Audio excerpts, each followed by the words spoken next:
Nuzvid triple ఐటీలో విద్యార్థులపై వేధింపులు కలకలం సృష్టిస్తూ ఉన్నాయి.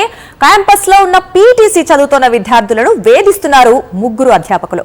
విద్యార్థులకు ప్రేమ కవితలు పంపుతున్నారు అధ్యాపకులు. విద్యార్థినులు ఫిర్యాదు చేయడంతో విచారణకు ఆదేశించారు.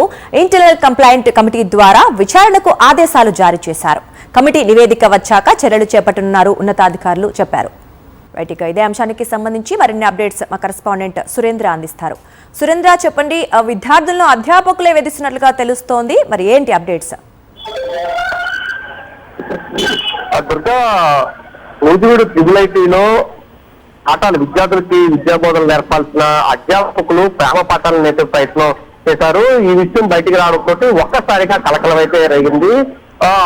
ట్రిపుల్ ఐటీలో ముగ్గురు విద్యార్థులకి సంబంధించి అధ్యాపకులు ఈ ప్రేమ వ్యవహారం నడపడం మీద పెద్ద ఎత్తున అయితే ఇప్పుడు చర్చనీయాంశం అవుతుంది. అయితే దీని మీద ఎక్కడా వార్తలు కూడా బయటకు రాకుండా యాజమాన్యం కానీ డైరెక్టర్లు కానీ పూర్తిగా గోప్యం అయితే వ్యవహరిస్తున్నారని తెలుస్తుంది. దీనికి సంబంధించి మీడియా కూడా అక్కడ డైరెక్టర్లని కలిసే ప్రయత్నం చేసింది, ఎవరన్నా అడిగే ప్రయత్నం చేసింది, కానీ ఎక్కడ కూడా మాకు సమాచారం లేదు, ఇటువంటి వార్తలు బయటకు రాకూడదని చెప్తున్నారు తప్ప దీని మీద స్పష్టత మాత్రం ఎక్కడ ఇవ్వని పరిస్థితి కనిపిస్తుంది. అయితే ఇంటర్నల్ గా మాత్రం విచారణకు ఒక కమిటీ వేశారు. విద్యార్థులు ఫిర్యాదు చేయడంతో విచారణకి ఆదేశించినట్టు అయితే తెలుస్తుంది. దాంతో పాటు ఎవరైతే ఉన్నారో వీళ్ళ మీద కమిటీ విచారణ వచ్చిన తర్వాత ఇంటర్నల్ అఫైర్స్ కమిటీ ఏదైతే ఉందో ఆ కమిటీ పూర్తి నివేదిక ఇచ్చిన తర్వాత అధ్యాపకుల మీద చర్యలు తీసుకున్నట్టు తెలుస్తుంది. దీనికి సంబంధించి ఇప్పటికే రాష్ట్ర వ్యాప్తంగా ఉన్న విద్యా సంస్థల్లో అనేక మహిళల మీద అకృత్యాలు పెరిగిపోయాయి, అగాత్యాలు పెరిగిపోయాయి.